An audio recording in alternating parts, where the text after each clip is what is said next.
ارے بھائی جمہوریت مفاہمت سے چلتی ہے، اپوزیشن اور حکومت کو بات چیت کرنی ہوتی ہے. یہ کہنا کہ میں فلاں اور فلاں کو چور ڈاکو سمجھتا ہوں اس لیے ان سے کبھی بات نہیں کروں گا، میں اپنے مخالفوں کو دشمن سمجھوں گا، یہ جنگ کا قاعدہ ہے، جمہوریت کا قاعدہ نہیں ہے. اچھا سر، آپ نے ری امیجننگ پاکستان بڑی شاندار کتاب لکھی، اس میں آپ ایک جگہ لکھتے ہیں کہ امریکن پریزیڈنٹ کے حوالے سے کہ chief business of America is business. تو وہ اپنی ہر چیز کو اسی اینگل سے دیکھتے ہیں اور ان کا ملک اس سے ترقی کرتا ہے. لیکن ہمارا چیف بزنس جو آئیڈیالوجی ہے، یہ ہمارا چیف بزنس آئیڈیالوجی کیسے بن گیا؟ اور کیا اب ہم اس مائنڈ سیٹ سے جان چھڑا سکتے ہیں، یا کسی بغیر آئیڈیالوجی کے چلنا کوئی اچھی بات بھی ہے؟ دیکھیں، جان چھڑانا تو مجھے آسان نظر نہیں آتا، لیکن یہ میں ضرور کہوں گا کہ ریاست کو نظریے کے تابع کرنے کا تجربہ کہیں پہ بھی کامیاب نہیں ہوا. سوویت یونین جو تھا اس میں ریاست کمیونزم کے نظریے کے تابع تھی. چین میں ماؤ زیدونگ کے زمانے میں ریاست کو کمیونزم کے تابع کرنے کی کوشش کی گئی، اور چین کی ترقی کا آغاز جب ہوا جب دینگ شاؤ پنگ کے زیر قیادت چین نے حقیقت پسندانہ پالیسیاں اختیار کی. کمیونسٹ پارٹی ابھی بھی حکمران ہے، لیکن اقتصادیات ان کی اب کمیونسٹ پارٹی کے اصولوں کے مطابق نہیں چلتی، انہوں نے اصول ہی بدل لیا. جی بالکل. اسرائیل میں بھی نظریاتی ریاست بنانے کے نتیجے میں مسلسل کشمکش اور کشیدگی ہی رہی ہے.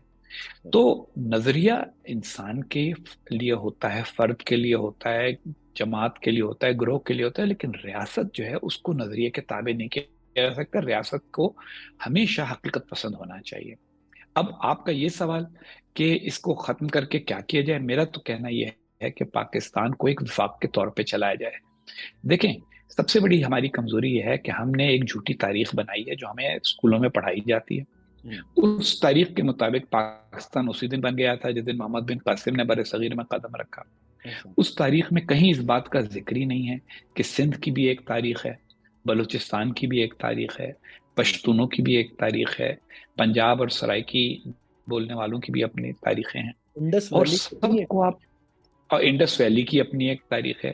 ان سب کو تابع نہیں کیا جا سکتا کسی ایسے نظریے کے جس کی تاریخ کو بہت زیادہ طویل نہیں ہے. لفظ پاکستان جو ہے وہ چودھری رحمت علی نے میرا خیال ہے 37-38 میں ایجاد کیا. 1940 میں قرارداد پاکستان جس کو کہا جاتا ہے، جس میں پاکستان کا نام نہیں تھا، وہ قبول کی گئی. ملک بنا 1947 میں. ملکوں کی تاریخ اس سے زیادہ لمبی ہوتی ہے، قوموں کی تاریخ اس سے زیادہ لمبی ہوتی ہے. اگر ہم یہ تسلیم کر لیں کہ سندھ کی اپنی ایک تاریخ ہے، بلوچستان کی اپنی تاریخ ہے، پشتونوں کی اپنی تاریخ ہے، پنجاب کی اپنی تاریخ ہے، اور سب مل جل کر ایک ریاست بنا رہے ہیں جس ریاست میں درج ذیل قواعد اور قوانین کے مطابق حکومت چلائی جائے گی، تو یہ گاڑی آگے چل سکتی ہے. نظریے کے قیدی ہونے کی وجہ سے اب ہمارا مسئلہ یہ ہو گیا ہے کہ ہم ان باتوں میں الجھے رہتے ہیں. دیکھیے، دنیا کے کسی ملک کے آئین میں یہ نہیں ہے. امریکہ میں مسیحیوں کی اکثریت ہے، یورپ کے بیشتر ممالک میں مسیحیوں کی اکثریت ہے. کسی یورپی ملک کے آئین میں یہ نہیں لکھا ہوا کہ مسیح ہونے کا مطلب کیا ہے. بعض فرقے ایسے ہیں جو اپنے آپ کو مسیحی کہتے ہیں. میں مثال دیتا ہوں، امریکہ میں ایک فرقہ ہے جس کا نام ہے مورمن. ہاں جی، مورمن. وہ مورمن جو ہیں ان کے عقائد ذرا مختلف ہیں باقیوں سے. ان کے ہاں ایک شخص ہوتا ہے جس کو وہ اپنا موجودہ نبی کہتے ہیں، آج کل کے زمانے کا نبی. اب ان کو بیشتر مسیحی جو علماء ہیں وہ ان کو اپنے مذہب سے کا نہیں سمجھتے. لیکن وہاں آئین یا قانون میں ایسی کوئی بات درج نہیں ہے. وہ اپنے آپ کو کہنا چاہتے ہیں کہ ہم تو مسیحی ہیں لیکن ہم ایک الگ فرقہ ہے، وہ ان کی مرضی. یہ بات آئین میں ڈالنا، یہ بات قانون میں ڈالنا، اس کا مطلب یہ کہ آپ ریاست کو لوگوں کے عقائد میں الجھا رہے ہیں. اور عقائد کا جو فرق ہے وہ ہمیشہ رہے گا. یعنی آپ خود دیکھیے کہ اہل سنت میں کم از کم 4-5 فقہ کے مسلک ہیں. اس کے علاوہ آپ دیکھیے حنفی ہیں دونوں، لیکن دیوبندی اور بریلوی مسلک میں فرق ہے. اب اگر آپ یہ بحث شروع کر دیں گے کہ آئین کے ذریعے یہ طے کیا جائے کہ کس کا مسلک درست ہے، تو آپ جمہوریت نہیں چلا سکتے. جمہوریت تو چھوڑیں، آپ کے لیے ریاست چلانا ممکن ہی نہیں ہوگا. دل میں جو جس کو چاہے سمجھے. آپ اپنے دل میں یہ سمجھیں جی حسین حقانی جو ہے اس کے عقائد غلط ہیں، میں اپنے دل میں سمجھوں آپ کے عقائد غلط ہیں، لیکن عقائد کو ریاست کے نظام کے اندر الجھا دینا اس سے کبھی بھی ریاست کی گاڑی ٹھیک نہیں چل سکتی۔ اوکے سر، باربرا ٹک جنہوں نے مارچ آف فولی لکھی، آپ نے بھی ان کا حوالہ دیا اپنی کتاب میں، کہ انہوں نے تاریخ میں ایتھنز سے لے کے اب تک تاریخ میں انہوں نے بتایا کہ جو قومیں تباہ ہوئیں وہ جو حماقت کا سفر کر رہی تھیں، جن کی غلط پالیسیز تھیں، جن کی وجہ سے آخر کار وہ قومیں اور وہ ملک بہت زیادہ نقصان سے دوچار ہوئے اور ختم ہو گئے۔ آپ نے ذکر کیا ہے کہ وہ چاروں خرابیاں ہمارے اندر بدرجہ اتم موجود ہیں۔ میں یہ چاہوں گا کہ وہ آپ نے کچھ سال پہلے لکھا تھا، تو اب جو کچھ آپ نے نیا دیکھا ہے پاکستان میں، اس حوالے سے اگر وہ خرابیاں، وہ جو مارچ ہے، حماقتوں کا کاروان ہے، اس کو آپ ذرا دوبارہ ہمیں بتا دیں کہ اب کیا اس میں ہم میری ناچیز رائے میں تو حماقتوں کا جو کارواں ہے وہ مسلسل چلا جا رہا ہے۔ حماقت کے کاروان کا اصل نقطہ یہ ہے کہ غلط پالیسیاں ہوں، پھر آپ غلط پالیسیوں پہ اڑ جائیں اور آپ نئے اور صحیح راستے ڈھونڈنے کی کوشش بند کر دیں، اور آپ کے پاس متبادل پالیسیاں موجود ہوں لیکن آپ ان کو قبول نہ کریں۔ اور پاکستان میں یہ سب کچھ ہو رہا ہے۔ آپ دیکھیے کہ ہر آدمی یہ سمجھتا ہے کہ مثلا ہمارے ہاں ایک جملہ کہا جاتا ہے جی کہ یہ حق اور باطل کی لڑائی ہے۔ ہمارے ایک سیاستدان ہیں، وہ کھیلتے کھیلتے اب ملک کے لیڈر بن گئے ہیں، اور وہ اس قسم کی باتیں کرتے ہیں کہ جناب اگر آپ نے میرا ساتھ نہ دیا تو اللہ آپ سے پوچھے گا۔ حالانکہ یہ دنیا کا معاملہ ہے، اس میں اللہ میاں کو لانے کی کیا ضرورت ہے؟ یہ طرز فکر ایک پیدا ہو گیا ہے کہ میں حق ہوں، میرا مخالف باطل ہے۔ سیاست حق اور باطل کی لڑائی نہیں ہونی چاہیے۔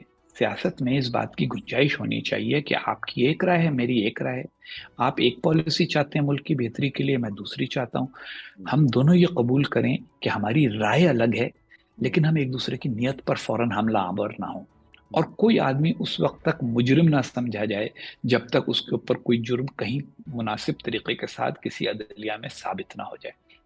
تو ہماری حماقت کی جو پیش قدمی ہے وہ دراصل یہ ہے کہ ہم پالیسیوں پہ بات ہی نہیں ہونے دیتے۔ آپ مجھے بتائیں ہماری سیاست جو اس میں پالیسی پہ بات کب ہوتی ہے؟ ہماری تو سیاست یہ ہے کہ ایک آدمی کہتا ہے دوسرا چور ہے، دوسرا کہتا ہے پہلا غدار ہے، دونوں میں سے کوئی تیسرا کہتا ہے کہ یہ لوگ سارے بے دین ہیں۔ کسی کا بے دین ہونا، کسی کا غدار ہونا، کسی کا چور ہونا، یہ تو لوگوں کی نیتوں کا فیصلہ کرنے کا کام ہو گیا نا، پالیسی بنانے کا کیا کام ہوا؟ کوئی مجھے یہ سمجھائے کہ اس وقت ملک کی جو بڑی بڑی سیاسی جماعتیں ہیں ان کی کیا الگ الگ پالیسیاں ہوں گی؟ مثلا آئی ایم ایف سے بات چیت میں پاکستان الجھا ہوا ہے۔ آئی ایم ایف پاکستان کی ضرورت ہے، ہمارے پاس ہارڈ کرنسی کم ہے، ہمیں ہارڈ کرنسی جب آئی ایم ایف سے منظور ہوگی اس کے نتیجے میں اور لوگ بھی ہمیں سمجھیں گے قابل اعتبار، تو ایک قسم کا سرٹیفکیٹ ہے آئی ایم ایف کا جو ملنے کے بعد ہمیں اور جگہوں سے بھی پیسے ملیں گے۔ مگر اس کے اوپر جو حکومت میں ہوتا ہے وہ یہ کہتا ہے کہ جناب ہم پہ دباؤ ہے اس لیے ہم یہ کر رہے ہیں، جو حکومت سے باہر ہوتا ہے وہ کہتا ہے یہ لوگ اپنا قوم کا مفاد بیچ رہے ہیں۔ کوئی ڈھنگ سے پالیسی نہیں بتاتا کہ ہمارے پاس اس کا متبادل کیا ہے۔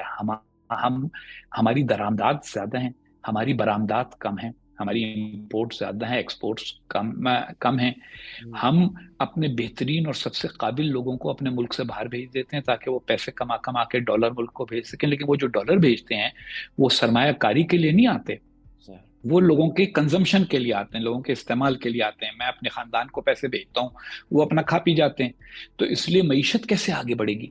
اس معاملے کے اوپر مجھے یہ بتائیے کہ کون سا سیاسی لیڈر، کون سا عسکری لیڈر اور کون سا مذہبی لیڈر کوئی پالیسی بتا رہا ہے؟ جب پالیسی نہیں ہوتی تو حماقت کی پیش قدمی ہی ہوتی ہے۔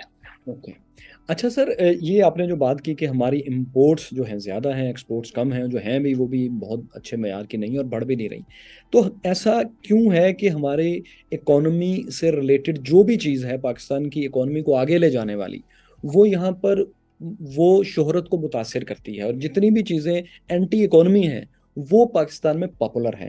آپ نے اپنی کتابوں میں یہ لکھا ہے کہ ہمارا فالٹ سٹارٹ میں ہی کچھ غلطیاں ہوئی تھیں کہ ہم نے 7 سمندر پار امریکہ کو اپنا نجات دہندہ سمجھنا شروع کر دیا تھا، بلکہ بتانا شروع کر دیا تھا۔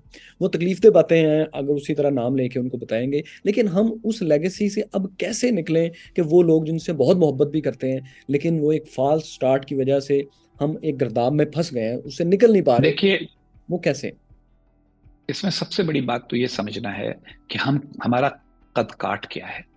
مجھے یاد ہے کہ جب میں نیا نیا امریکہ میں سفیر بنا تو کیونکہ میرے خلاف ایک پہلے ہی دن سے مہم چلی ہوئی تھی کہ یہ تو جی پرو امریکن ہے، حالانکہ کوئی مجھے سمجھائے کہ بھئی امریکہ میں پاکستان کا سفیر اینٹی امریکن ہونا چاہیے، کیسی احمقانہ بات ہے۔ بہرحال تو ایک صاحب ہیں کاشف عباسی صاحب، انہوں نے میرا انٹرویو کیا اور اس میں انہوں نے کہا دیکھیں جی اصل آپ سے پرابلم ہم کو یہ ہے کہ آپ امریکہ کی آنکھوں میں آنکھیں ڈال کر باتیں کرنے کے قائل نہیں ہیں۔ میں نے کہا بھائی سیدھی سی بات ہے، آنکھوں میں آنکھیں ڈالنے کے لیے قد کا برابر ہونا ضروری ہے۔ اس میرے جملے کے اوپر بڑی تنقید ہوئی، لیکن تھوڑی دیر کے لیے ایک ٹھنڈا پانی پی کے، جتنے لوگ یہ دیکھ رہے ہیں وہ ایک ٹھنڈا پانی کا گلاس پئیں، پھر سوچیں کہ یار اس جملے میں غلطی کیا ہے کہ آنکھوں میں آنکھیں برابر قد والے ہی ڈال سکتے ہیں۔ تو ایک تو ہم اپنے بارے میں ان غلط فہمیوں کو دور کر لیں کہ ہم جو ہیں وہ ہم تو بس اللہ میاں کی طرف سے ایک سپر طاقت ہیں، ہم بڑی خاص ملک ہیں، ہمارے پاس ایٹمی ہتھیار ہیں تو اس لیے باقی سب کچھ بھی ہمارا حق ہے اور استحقاق، ایسا نہیں ہوتا۔ دوسری بات ہمیں یہ سمجھنا ہے کہ کسی بھی قوم کا مقصود کیا ہے۔ میرا یہ خیال ہے کہ پاکستان یا کسی بھی دوسرے ملک کا مقصود ہونا چاہیے اپنے عوام کی خوشحالی، اور عوام کی خوشحالی کے لیے معیشت کا مستحکم ہونا بہت ضروری ہے۔ اور معیشت کے استحکام کے لیے یہ جو ہم نے بعض نعرے بنائے ہوئے ہیں، دیکھیے کچھ لوگوں کا امیر ہونا برا نہیں ہے اگر اس دولت سے اس ملک کی گاڑی بھی آگے بڑھ رہی ہو۔ پاکستان کا پرابلم یہ ہے کہ ہمارا عسکری خرچ جو ہے وہ ہمارے بہت سارے پیداواری اخراجات سے زیادہ ہے۔ ہم یہ سمجھتے ہیں کہ پروجیکٹس کا مکمل ہونا، گاڑی کا آگے چلنا کم اہم ہے، لوگوں کے اوپر تنقید کرنا اور ان کو جھوٹا ثابت کرنا زیادہ اہم ہے۔ کتنے ہی پروجیکٹ پاکستان میں ادھورے چھوڑے گئے ہیں کیونکہ حکومت بدل گئی۔ نئی حکومت کے لیے یہ ثابت کرنا زیادہ ضروری تھا کہ پچھلی حکومت چور ہے، بجائے اس کے کہ اس چیز کو مکمل ہونے دیتے۔ دنیا میں کہیں ایسا نہیں ہوتا کہ پروجیکٹ کو ادھورا چھوڑ دیا جائے جب اس میں اتنے پیسے لگ چکے ہیں، تو ہمارا وہ پیسہ بھی ضائع ہوتا ہے، پروجیکٹ کی پیداواریت بھی نہیں بڑھتی۔ اس کی سب سے اچھی مثال ہے کراچی میں جو ہے نا پرل کانٹیننٹل ہوٹل، اس کے سامنے ایک آدھی تک بنی ہوئی عمارت ہے جو 1977 سے آدھی بنی ہوئی ہے۔ 1977 میں وہاں حیات ہوٹل بننا تھا۔ وہ ہوٹل بنانے والے جو تھے وہ پیپلز پارٹی کے ذوالفقار علی بھٹو صاحب کے قریب تھے، ان کو سزا دینے کے لیے وہ پروجیکٹ روکا گیا۔ اس کے بعد ضیاء الحق صاحب نے یہ کہا کہ جناب یہ ہوٹل جو بنا ہے یہ ریلوے کی زمین کو ناجائز طور پر لیز پر دے کر بنا ہے، تو اس لیے اس کا پہلے فیصلہ ہونا چاہیے۔ اچھا اوکے، بڑھتا گیا۔ جب کئی سال گزر گئے تو بینکوں نے، انہوں نے، ضیاء الحق صاحب نے کہا اچھا اس کو نیلام کرتے ہیں۔ کوئی نیلام شدہ بلڈنگ خریدنے کو تیار نہیں تھا کیونکہ جو اس کے قرضے تھے ان کے اوپر سود لگتا گیا اور ہوٹل تو بنا نہیں تھا تو منافع تو کوئی تھا نہیں۔ تو معیشت کے معاملات کو معاشی طور پہ ڈیل کرنا چاہیے، اس میں خامخواہ نظریہ اور سیاست نہیں گھسانی چاہیے۔ ریکوڈک کا آپ نے دیکھا، اچھا بھلا پروجیکٹ تھا، ایک غیر ملکی کمپنی تھی، نکال رہی تھی ہمارا تانبا، ہمارا سونا۔ اب اس میں کسی نے ایک کہانی ڈالی کہ جناب دیکھیں جی یہ تو غیر ملکی کمپنی کیوں کر رہی ہے، ہم خود کر لیں گے۔ اچھا اگر ہم کر سکتے ہوتے، کرنے جوگے ہوتے تو ہم پہلے ہی کرنا چکے ہوتے۔ بعض چیزوں کی ٹیکنالوجی جو ہے وہ ہمارے پاس نہیں ہے۔ انکسار کریں، انکسار اختیار کریں اور عملی طور پر وہ کام کریں جس کے نتیجے میں ملک میں معیشت کی گاڑی آگے چلے۔ جتنی زیادہ فیکٹریاں بنیں گی، جتنی زیادہ کاروبار بڑھیں گے، اتنی ہی زیادہ نوکریاں پیدا ہوں گی۔ اب ہم کیا کرتے ہیں، ہم نے تو ایک فضا پیدا کی ہوئی ہے کہ جی جو کوئی پیسہ بنا رہا ہے ہم اس کو پہلے ہی مجرم سمجھتے ہیں، نمبر ایک۔ نمبر دو ہم اس جرم کو روکنے کے لیے وہ جو پیداواری صلاحیت ہے اس کو ہی روک ڈالتے ہیں بعض اوقات۔ اور آخری بات یہ ہے کہ دنیا میں معیشت کیسے چلتی ہے، اوروں کی معیشت کی کامیابی کا ذریعہ کیا ہے، وہ ہم سمجھنا نہیں چاہتے اور اس کے اوپر بات نہیں کرنا چاہتے۔ ہم اپنے قاعدے، اپنے قانون خود ہی نکالنا چاہتے ہیں۔ اگر ہم اس گرداب سے نکل آئیں اور دنیا کی اقتصادی طور طریقے کو سمجھ لیں تو بس پھر ہمارے لیے ممکن ہوگا کہ ہم گاڑی آگے چلا سکیں۔ اور اس پر ہمارے درمیان، ایک ساری سیاسی قوتوں کے درمیان اور ہماری عسکری قوت کے درمیان اور ہماری عدلیہ کے درمیان ایک انڈرسٹینڈنگ ہونی چاہیے کہ معیشت سے متعلق معاملات کو خراب نہ کیا جائے۔ میں آپ کو چھوٹی سی مثال دیتا ہوں پھر میں چپ ہوتا ہوں۔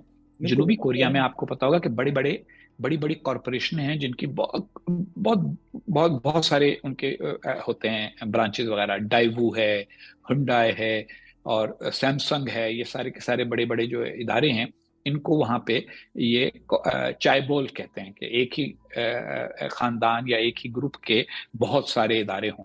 اچھا، اب ان میں سے ایک ادارے ہنڈائی کے ایک صاحب جو تھے سربراہ، انہیں سوجی صدارتی الیکشن لڑنے کی. وہ صدارتی الیکشن لڑ لیے. جب وہ الیکشن لڑ لیے، ہار گئے، تو جو نیا منتخب ہوا صدر، جس نے ان کو الیکشن ہرایا، باقی سارے چائے بول کے لوگ اس کے پاس گئے اور اس سے کہا کہ دیکھو بھائی، اس سے انتقام مت لینا کیونکہ اس نے تمہارے خلاف الیکشن لڑا. اس نے غلطی کی، اس کو سیاست میں نہیں آنا چاہیے تھا، لیکن اس نے تمہارے خلاف الیکشن لڑا، مگر اس کے خلاف کوئی انتقامی کارروائی نہ کرنا، کیونکہ اس کا بٹا بیٹھے گا تو ہمیں بھی نقصان ہوگا، کیونکہ ہمارے بینکوں کا کچھ قرضہ اس کے پاس ہے، کچھ اس کے بینکوں کا قرضہ ہمارے پاس ہے، اسی طرح سے اکانومی چلتی ہے. اچھا، آخری بات میں یہ کہوں گا کہ ہم نے اپنے ہاں ہمیشہ ایک نوکری کے کلچر کو ترویج دی ہے.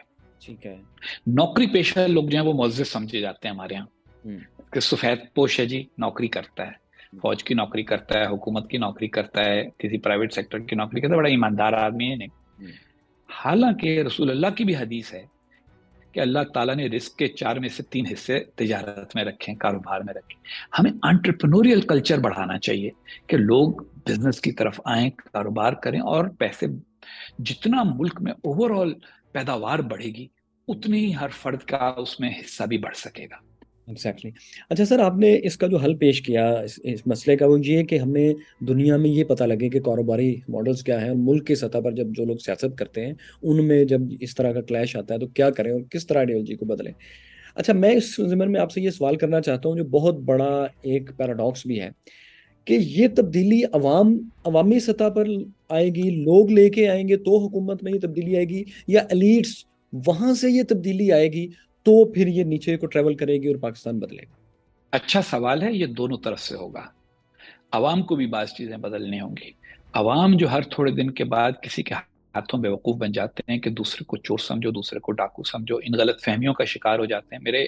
آپ بلیو نہیں کریں گے، میرے اپنے طالب علمی کے زمانے کے ایک ساتھی، بڑے پڑھے لکھے، ایک بینک کے مینیجر، جب یہ عمران خان صاحب الیکشن لڑ رہے تھے 2018 کا، تو وہ کہتے تھے کہ جناب یہ تو جب یہ آئے گا تو یہ جو پاکستان سے پیسہ چرا کے بیرون ملک ڈالا گیا ہے وہ سارا کا سارا پاکستان واپس آ جائے گا اور اس کے بعد پاکستان امیر ہو جائے گا. پڑھے لکھے آدمی. اب میں نے ان سے سوال کر ڈالا کہ کون سا ملک ہے جس میں ایسا ہوا ہے؟ اور ملکوں میں بھی کرپشن ہوتی ہے، وہاں پہ بھی حکمران کرپٹ ہوتے ہیں، بعض پکڑے جاتے ہیں، بعض نہیں پکڑے جاتے. لیکن یہ جو آپ نے ایک فلسفہ بیان کیا ہوا ہے کہ پاکستان کی ساری دولت جو ہے وہ پاکستان کی اشرافیہ نے باقی غیر ملکوں کے بینکوں میں رکھی ہوئی ہے، ہم وہ ڈھونڈ لیں گے اور ڈھونڈ کے واپس لے آئیں گے. میں نے کہا کبھی کسی اور ملک نے ایسا کیا ہے کہ وہ ڈھونڈ کے لے آیا اور واپس آ گیا؟ اور ہر ملک کے قواعد ہیں، ہر ملک کے قوانین ہیں، اس خوش فہمی کا شکار کیوں ہو رہے ہیں؟ اسی طرح جب ثاقب نثار صاحب نے کہا کہ ہم چندہ جمع کریں گے ڈیم بنانے کے لیے، میں نے سوال کیا کہ مجھے بتایا جائے کہ وہ کون سا ملک ہے جس نے ڈیم چندے سے بنایا ہو. جب جو چیزیں دنیا میں نہیں ہوئیں اس کا جواب تو وہ ہم کیسے کر سکتے ہیں کہ نہیں جی انشاءاللہ تعالیٰ بس اللہ کی مدد سے ہو جائے گا.